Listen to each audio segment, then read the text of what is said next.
Hi, I'm Katherine Gray, founder of She Angel Investors and co founder of the She Angels Foundation. I'm also the podcast host of Invest in Her and an award winning producer, author, and TEDx speaker. Our show, Invest in Her, features phenomenal female founders and funders. As you know, women receive less than 2% of venture capital funding. Our series is about accelerating the funding of women by connecting them to funding resources. Let's meet today's guest. Welcome to this week's edition of Invest in Her. I'm your host, Katherine Gray, founder of She Angel Investors and co-founder of the She Angels Foundation, now general partner at Silicon Valley Women Founders Fund, and also, of course, the executive producer of Show Her the Money, where we've been on a 100-city tour. And today, my guest is one of the people who's an associate producer on that project. I'm so excited to have on Azin Radsan Van Alebeek. And she is the co-founder and general partner at Emmeline Ventures. Welcome to our show, Azin. Hi, Azin. How are you? Hello, Catherine. Thank you. I'm well. I'm very glad to be here with you today and Me look forward too. to our conversation. Absolutely. And it's been so fun getting to know you because, with this film project, Show Her the Money, everyone involved in it, we've gotten the chance to travel together and do so many cool things together that we've all become friends and family. And it's been just, I think, a highlight for all of us is having gotten to get to know each other because everyone involved with the film is so amazing. And we have actually a book coming out soon, right? Yes. Of the same name, Show Her the Money, so you can read all about Azin's story and everyone that's in the movie, everyone that helped make the movie, who invested in the movie. And it's like 30 extraordinary stories to, I say, inspire you, lift you up, and give you hope, which we all need right now, right? Oh, for sure. Absolutely. And I would say definitely what you said, inspire you, give you hope, lift you up. And what I also like is we are all coming from different backgrounds and we have different experiences and the paths to success, if you will, that we have all followed are very different. So I'm hoping what the book also does is allows everyone who reads it to identify with at least one person and say, hey, that person's like me too. I can do this. Yeah, and I'm glad you said that because as much fun as we've had doing the movie, obviously it's also a lot of work, but we've had so much fun. We've traveled the world together. I know you and I were in We're in London London. We together. celebrated my birthday together, Catherine. Yes, and also traveled all over this country. Most recently, we were just at UCLA. Yes. So it's been a fun journey. We've done a lot of fun projects. I remember back at our first screening in Philly, we made a music video. That was super fun to our song, Show Her the Money, which was created by Amanda McBroom and Michelle Browerman. Amanda is iconic for having been known to write that famous song, The Rose. And then we were fortunate enough to have her and Michelle write the music for our theme song. Oh, and it's such a great theme song, It Catherine. is, So right? every time I hear it, just the feelings open up and Yeah. escalate. So Yeah, and by the way, people can see our funny music video to that song on YouTube. It's a She Angel Series YouTube channel. So and I highly suggest we keep touting the film, and I hope everyone knows how to go see the film, but you really need to see that music video as well. It's awesome. yes, yes. And then about seeing the film, we still are doing our screenings both virtually and live and in person. On our website, people can sign up to screen the film. So that, of course, is showherthemoneymovie.com. This really is a movie and a movement. So we call it a movement, right?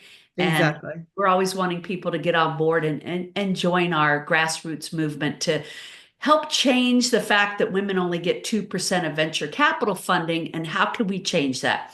And one of the ways is women can become investors. And I want to talk about your unique story about becoming an investor because, you raised three kids and then you got back in the game and became a venture capitalist and then ended up launching your own venture fund. And I want to talk about that because that could be somebody else's story, and they can see that, hey, the second, third chapter can be extremely exciting and what's the word I'm looking for? Just rewarding, rewarding. And so there's a saying I actually have on my desk, Azine, that reminds me of you. And Oh, I'll wow. read it. What It's is it? from Mike Dooley. It says, the one thing all famous authors, world-class athletes, business tycoons, singers, actors, and celebrated achievers in any field have in common is that they all began their journey when they were none of these things. I love that. Don't you love it? I love it. Love that. Like, and you're always saying, and I love this about you on the panel, that you can do whatever you believe you can do. No matter what place you come from or what your previous life was. And so I feel like you can inspire so many moms out there who've raised kids that you can have an exciting, exhilarating, amazing, rewarding next chapter after raising children, right? I'll do my best to inspire. And I absolutely agree. Love that quote. I'm gonna have to put something similar on my desk as well.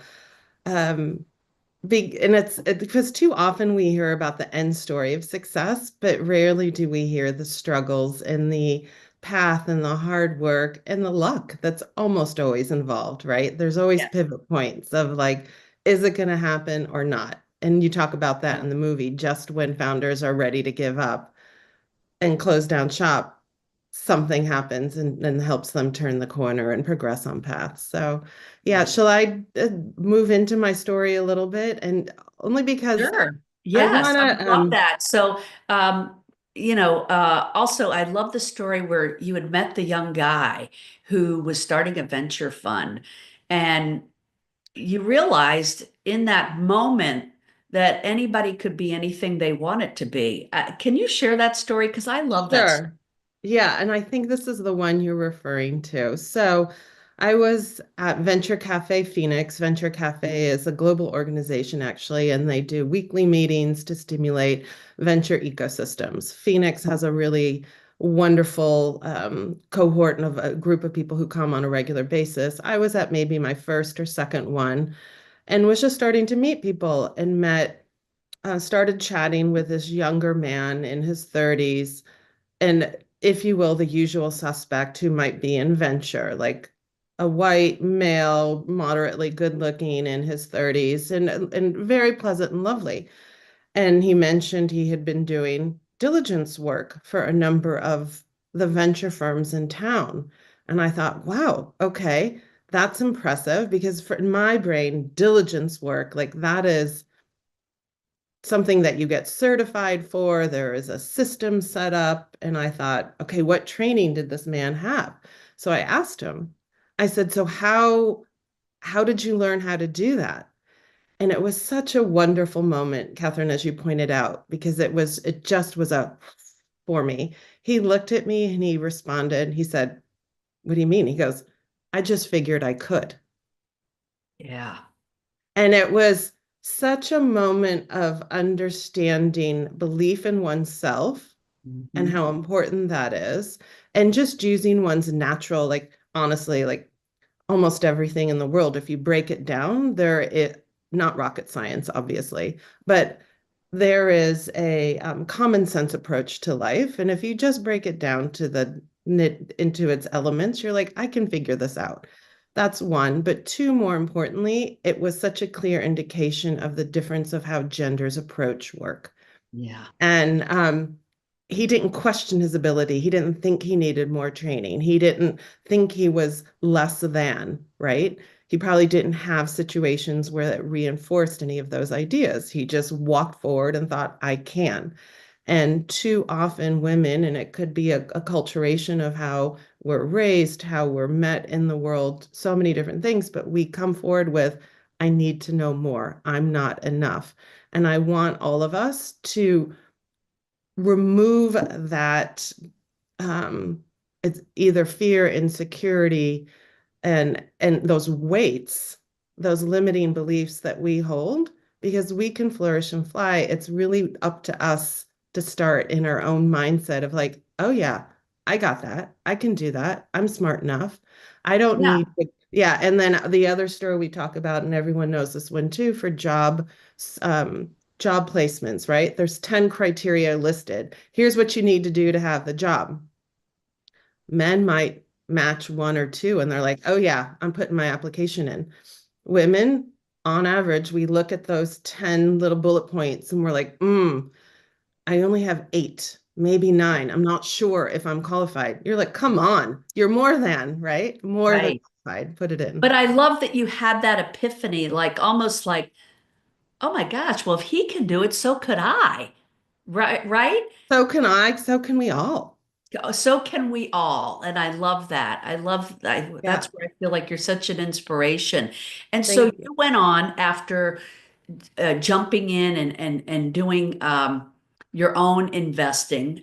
You and your other partners put your own money into investments, learning due diligence and deal flow and everything, and then launched your own venture fund, which I think is so exciting because more women than ever in history are launching their own funds. And I think it is an inspiration to see a woman start her own fund because then you think, well, if she could do it, so could I. So now that we see more women doing it, more women are feeling empowered about it, don't you think? Yes, I think so. And I know so, in fact, because I have heard stories from a number of people who have since meeting us, since seeing the film, who let us know, hey, you inspired us. I've now done the same. And so we have empirical research, if you will. We have data that show that people are acting upon the inspiration that we're spreading out there. So And definitely. show her the money has not only inspired people to, um, invest in, I mean, startup funds, but also to invest in funds. And that's another wonderful success story of the film is that by taking it on the road, people started investing in Emmeline and other ones featured in the film. And Definitely. that was super exciting because it made us realize, oh my gosh, we're actually accomplishing what we set out to do, right? It's yes, 100%. I say this all the time to you and to others.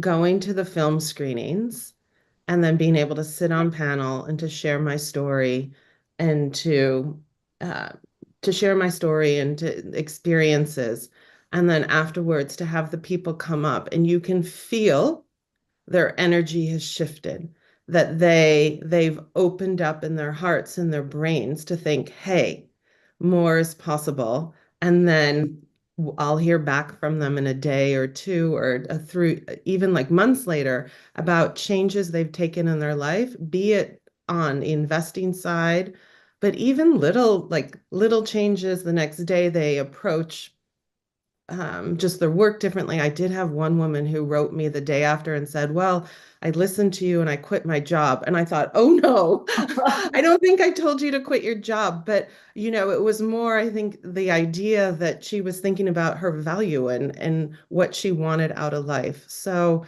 it's been phenomenal to feel that we are the ripple effect of this film. It's so positive. Catherine, if I may, I do want to bring some backstory in Yes, so that it's absolutely. not fully disingenuous. So, um, because my story I'm is eclectic, and I can say yes, I launched a venture capital fund with two co-founders, and now we're two GPs. The two of us remain as general partners on Emmeline Ventures, and that I got here after a long period of being a stay-at-home mom, which is true. What's also true is prior to this period of being a stay-at-home mom, I have a quantitative economics degree from Stanford. I worked in consulting. I went to business school and studied, probably focused more on finance, went back into consulting. So I had a career that on trajectory could lead very easily to where I'm at now, and particularly the types of work I was doing when I was consulting. Then I took that great stop out to do something that was very rewarding, truly like very privileged to be able to raise three kids full time and to really focus on them and the family. I also had the opportunity in that time to do everything except for make the money. So I handled international moves, international taxes. I handled our investing. I handled a lot of stuff and was in many rooms that many people don't get to be in. And those were all learning. And I sought opportunities in that time for volunteer work that would upskill, that would keep me vibrant, learning, improving upon myself. So, for example, I taught art literature in the public school system on a volunteer basis. And it was fun, but also I learned a lot about art history across all different centuries, actually, from all different periods. I taught kindergarten through eighth grade. I also taught the other adult volunteers. So I not only learned, I practiced my public speaking and presentation skills. I, um, organization. So there was just lots of things that I chose to do. I was on strategic advisory committees as well, so that I could think about build projects, was involved in some as a trustee in some legal issues. So there was always a thought of, yes, I'm doing this. Yes, it's wonderful. And yes, I'm a continual learner. How can I put myself in positions to learn? And I was always investing. And So I love what you're saying because it's so true, I think, in everyone's lives, that life is like this puzzle, and every single thing you do throughout life leads to the end game of what you're meant to do. And so exactly, I love what you're saying. All those things you did along the way led to what you were meant to be doing today. 100%. They built Yeah. up to this. Um, if you remember Slumdog Millionaire, that film. Yes. Oh my And God, that's for one of my me, I favorite often films. reference back to the idea of the Dev Patel character being able to answer those questions. And then you would cut back to other aspect, his past points in life that those experience would lead him to be able to answer the questions. And so that concept is very similar to what you just articulated as well. Right, exactly. So you've launched Emmeline Ventures. Let's talk a little bit about that because this may be something of interest to people that are wanting to get into venture investing. You all have a particular thesis that's really powerful and Thank interesting you. to many people today. Let's talk about what you all focus on in your thesis and why. Perfect. And I'm going to start with something you've mentioned already, the idea that venture capital is has traditionally been very homogeneous by those who are the GPs, the general partners, by those who are the investors, the limited partners who put the money in, and by the founders who are building the startups, and quite honestly, also by the sectors in which the venture capital funds invest.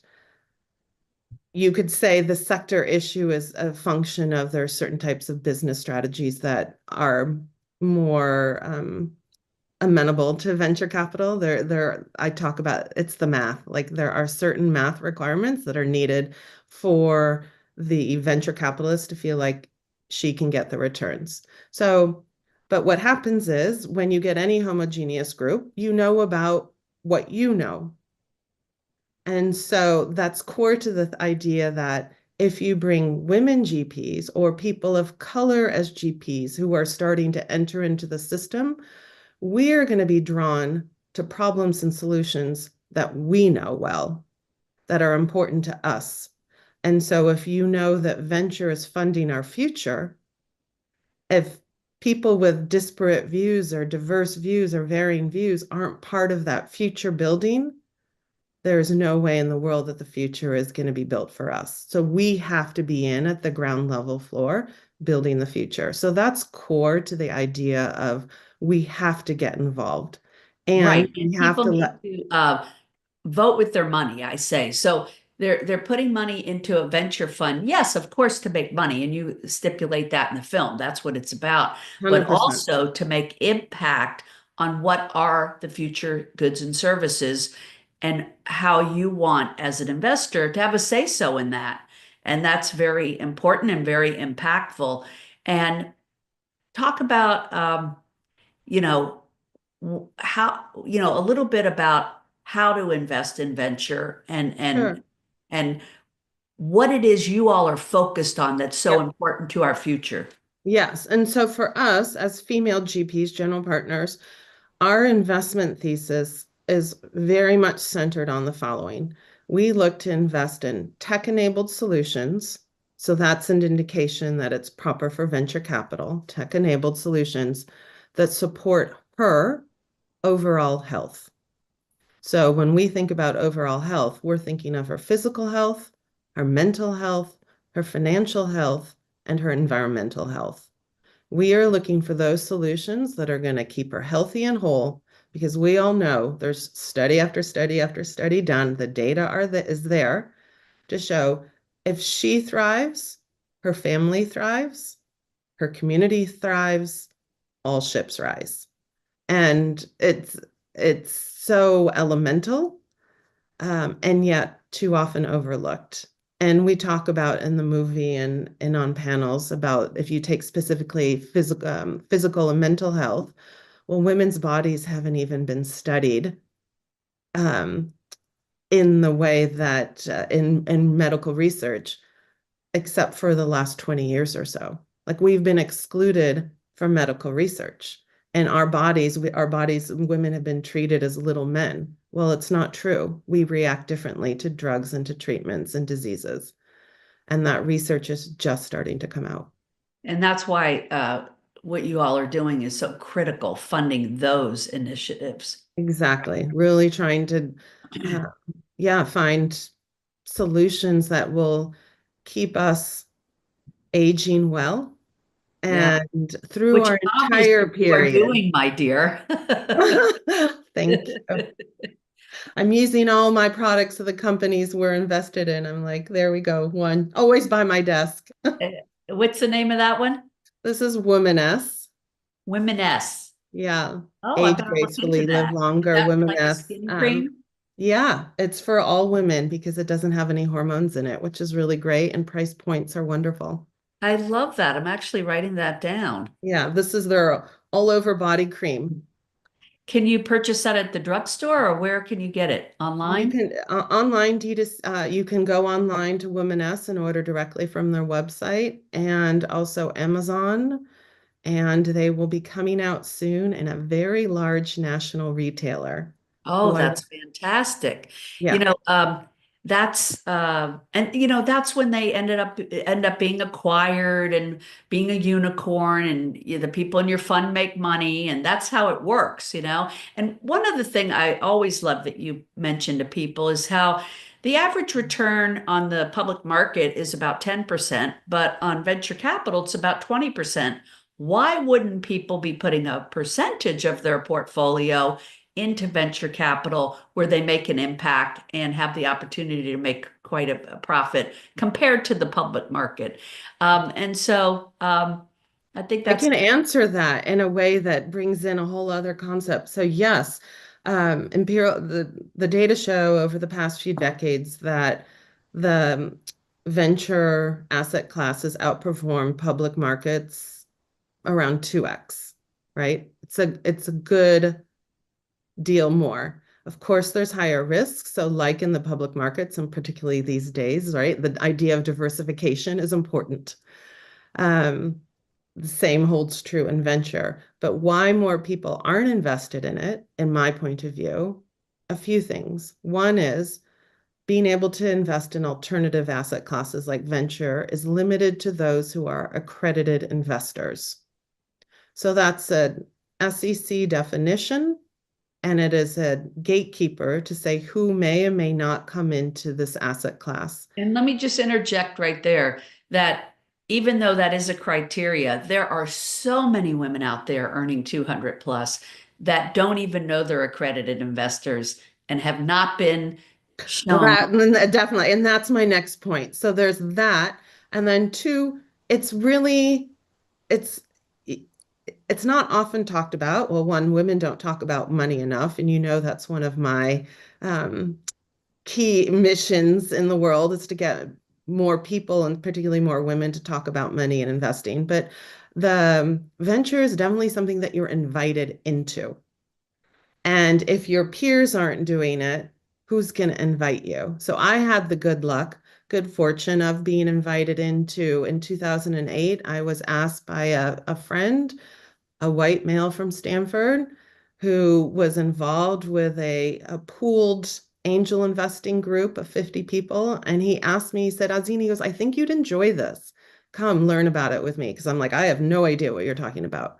So I was lucky to be in a group where someone was doing it and he felt like that was right for me. So again, going back to why Emmeline, why we're doing this, because we want to invite and make possible for more people to invest. Because yes, many people are accredited investors and they'll never hear about this. And And it's one of the reasons I'm so glad that you all are featured in the film because one of the goals with our film was that I wanted people to see themselves in the film. And so I wanted them to see, hey, here's these three diverse women who have started their own fund that you could be investing in. And throughout the movie, you pretty much, I think anybody sitting in the audience sees themselves in the movie in some capacity, either as a fund manager or as an investor or as a founder. And so, but we have such a diverse cast of amazing characters that I think that's why Show Her the Money resonates with so many people. They do see themselves in some capacity in the film. yes, for sure. And also, by the way, it's just beautiful storytelling, Yes. really beautiful storytelling. Um, because not all documentaries have that narrative arc like Show Her the Money does, and following the four founders, and for founders to see themselves also depicted so accurately, the highs, the lows, the rapids in between, right? Like it's a journey for us all. And the same goes true for general partners, and for the venture funds. Right. I think people weren't be feeling that they were seen and heard. Yeah. And the film helped them feel seen and heard. What it did for the viewer was allowed them to learn about venture in a captivating storytelling kind of way. Otherwise, they probably wouldn't have an interest. They probably think it's kind of a dry topic. I imagine many people are. Catherine, you know that when my partner Lakeisha Landrum Pierre came to us with the idea of investing in Show Her the Money, I thought to myself, are you kidding me? Who in the That's world would funny. want to watch a film about this? How could that's going to be so boring? Well, luckily Lakeisha kept pushing and she had the Yay, vision that you Lakeisha. did. Yeah, Yeah, well, she could see my vision and her media background. She kind of knew, we knew, her and I knew this was how we were going to change the 2%. We yeah, have to educate women about it. And I do think I think the reason that the energy in the room is always palpable whenever we show it. I think people come in with these low expectations that it's going to be really boring. And then they're so entertained and moved, and they laugh and they cry and they feel moved by it and inspired by it that's the joy that we feel at the end of it. It gives people hope, right? definitely, definitely. Yes. And I would say perhaps those first screenings, people had low expectations, but I think at this point in time, everyone knows that they're in for an amazing show. Yeah. Well, I think so too. And we were planning to do a 50 city tour, which because of the interest and momentum turned into a 100 city tour last year. But we're continuing throughout this year. We still have requests every day all over the world to screen our film. The difference is this year we do offer it virtually. If people have a group and they want to, come on our site and book it to show their group virtually, but we all still, of course, still do the in-person. Like I said, we were just at one the other night, which was fabulous. Nothing greater than getting to see people enjoy the film in person and having an opportunity to talk to them afterwards. There's a real Agreed. magic in that. Catherine, for the virtual screenings now, do those come because with all our in-person screenings for the past year, it was mandatory. It was your vision to ensure that there would be a panel discussion afterwards, which was truly genius because it allowed people to watch that documentary, to have that common experience, and then the panel just pushed it deeper into everyone's brains and Because hearts, once right? people watch it, they want to know more. They want to ask questions. They want to meet people in the film. So yes, I know your question is, do we still do the panel on the virtual? Yes. So even when companies or organizations do a virtual to their, local, national, or global entity, we do a virtual panel at the end of that so that they can engage in conversation and ask questions because we feel like it's still a movement and Yes. or movement, Great. That's as we because I say. really feel that that is a unique piece of it as well, and why Yes. this has um, caught such emotion of people. It's that both the narrative, the storytelling of the documentary is incredible, but it is that 30 to 40 minutes afterward in dialogue and real-time conversation that really pushes the concepts home. Which And you say 30 to 40 minutes, and you and I both know sometimes turns into an hour, 2 hours. I think we've had some up to 3 hours. People didn't want to leave. They still kept wanting to engage in conversation about this, which is super exciting. Uh, yeah. yeah. Catherine, I'm going to go back because I'm laughing. There was something just in at LA. You were like giving me the cane and to get me out there because I was in great conversation with a few women. And the question really is how, and you had asked this earlier in the podcast, how does one get started as an investor in venture? Is that not a question? It Um, was. Yeah. So this and is a I good would, time to answer that. yeah, and I'll say I have, by the way, I'm not accredited. I'm not a financial advisor. I'm not a financial planner. I'm like, I don't have the qualifications to give anyone financial advice. So please, that's the caveat emptor, right? And yet, based on my experience, here is what I would suggest and how I do it. So first of all, before you're going to get involved in venture, I suggest that people make sure that the rest of their investing portfolio looks solid, right? Have your 3 to 6 month emergency fund, have some other investments in the public markets, like have your beginner and intermediate level and investments in assets. When you've crossed a threshold where you feel like, okay, I've got the basics taken care of, I have my safety net taken care of, and I meet the requirements. I have either $1 million in assets above my primary home, or I've been earning as an individual over $200,000 a year for the past 2 years, and my future outlook looks similar. Okay, now you can start getting into the venture asset class. And then the next question is how much and how do you think about it? I tell everyone the money that you put into venture should be money that you can walk away from because you might lose it all, particularly if you might be doing angel investing and you're just like some idea comes by you, you're like, yeah, I'm going to put money into it. But venture is risky. You should know that. That's why the rewards are higher. So whatever money you allocate, it is going to be tied up for 7 to 10 years. You can't control when you're going to get it back. You don't even know you can't guarantee that you're going to get all of it back even, right? But investing in funds is a diversification strategy, so that allows you to have some more confidence that you will get your initial principal back as well as some returns. But that's how I've always done it. That's my mindset. And then people ask, well, how much? Well, then you can approach it from different angles. It should be a dollar amount that's meaningful because it is a 5 to 10 year investment. It's a long-term investment. So you Mhm. should do a chunk that is appropriate for that longer time. And I also suggest to people do think about a percentage of your overall investable assets.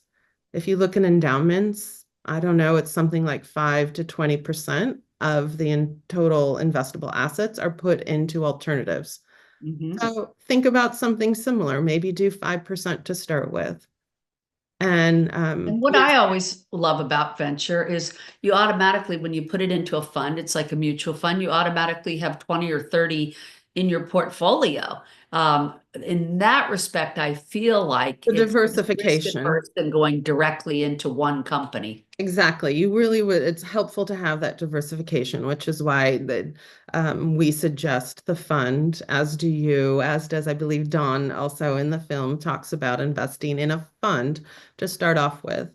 And so, and also important for people to know is, unlike other types of investments, if I'm going to invest in a fund, I give what's called a capital commitment. I make a capital commitment. It is the amount that I'm saying I'm going to put this amount aside. Let's call it $100,000 for easy numbers. That's what I'm going to invest in the fund. I don't have to write a check on day one for $100,000. That's the beauty. That's called. It's a verb that's used in venture. It's called over time when the fund needs the money because the Mhm. fund doesn't want to take all your money. They only want to take your money when they have a good investment to invest in. And Right, it takes time to find those investments. So it's ongoing flow. I will do our diligence, we'll find three companies, and then we go to our LPs and we're like, okay, now we'd like 20% of your commitment, please. Send it in, it comes into our bank accounts, and then we basically the next day write checks into the startups that we're investing in. Simple right. way to think about it. So we Yeah. only take the money when we actually are ready to deploy it. Is that Great. helpful? Do you think? What else might the audience members like to know about how to invest in venture? I just think also that people like to understand why their wealth managers don't always recommend it. Mm. And often it's a lot of them, their entity doesn't offer those alternative assets, and often they are not well versed at that either, with a great knowledge of it. So alternative investments might be something that you're kind of making that decision on your own, although some wealth advisors might be in that arena. Not all of them, not a lot of them. Yeah. Yeah, and I would say a few different reasons. An easy one to suggest is the wealth managers who do offer private placements to their clients. There is a good deal of diligence work that the firm will do. So they might, I'm trying to think of who I just heard recently, but they might review 10,000 pitches from different venture funds. There's a lot out there. Right. They will cull that down to 20. And those are the 20 that they offer to their clients. Hmm. And so there's a good deal of diligence and work that goes in because they need to feel very comfortable that they are offering only the best and only the least risky options to their client base. So, and what happens is if you're an emerging manager, if you're doing something a little different, if you're not exactly like the rest, it becomes more difficult to suggest you or to promote you on the site. So, and that's another reason we made the film, and I'll close with this, is that we wanted to educate people, A, that that asset class even exists, how it works. We do that with the film. You walk out of there understanding it. We wanted people to understand that you didn't have to be a billionaire or a multimillionaire to be in this asset class. And we wanted people to understand that what you're doing is having experts who run these funds, like Azin, um, get the deal flow, vet it for you, because that's probably not your wheelhouse. And that's why you're investing in that venture fund. So, because your wealth managers aren't probably talking to you about it, we made the film so you can learn about it on your own and say, hey, am I in a position to take a small percentage of my portfolio and make an impact, leave a legacy, while also probably getting a better return than the public market, although we can't say that. But that is the averages. It's just history, right? You can look at it. Right. And Exactly. I always say on the public market, you'll never meet the founder. So another cool thing about venture is you get to meet the founder, you get to work with the general partners. It's like a family and it's a great experience. So, not too many You're investments. creating the future when it's all Yes. the creating the future, and it's the innovation economy and the innovation market. It's incredible, and the types of people who are attracted into the space are just Yes. wonderful. Yes. Yes, I always say the most brilliant on the planet, and it's a great circle to be swimming in, and everybody's welcome. So, I love that. thank you so much for taking the time to share your story and about Emmeline Thank you. Ventures. How can people reach you, Azin? Oh, thank you, Catherine. I think the best way is on our website, emmelineVentures.vc. There is an opportunity, there's a contact, and they can reach out that way. And I would say you can also reach out to me directly on email. I'm hesitant to say that only because my email management these days has been awful. Or So, what about LinkedIn? oh, LinkedIn. Thank you, Catherine. That is actually the best way. If you LinkedIn me, mention that you in the connection request, mention that you heard me on the podcast, and then I'll know to accept it. And that actually is a wonderful platform for communication. Thank you. So, for those who are just listening and can't see Azin's name, I'm going to spell it for you. So, it's Azin, Azin, and then you're going to follow that with Radsan, Radsan, and then Van Alebeek. So, Van Alebeek. So, look her up on LinkedIn. Of course, I'm on LinkedIn as well, Catherine Gray. You can look us up. You can also And visit. it's Gray, Gray, It correct? is. Yeah, Gray, Gra, Catherine with a C. And of course, you can visit me on our websites, which is She Angel Investors um, and Silicon Valley Women Founders Fund.vc, as well as, of course, our movie site where you can find both me and Azine, which is showherthemoneymovie.com. So visit us there. We have a whole resources page with podcasts like this one, books like our one coming out called Show Her the Money, same as the movie, um, and workshops. We want to give you the tools you need to jump into this exciting alternative asset class. Azine, thanks for being an inspiration and a friend and a part of this project. Make it a great week, Truly my everybody. pleasure. Thank you, Catherine.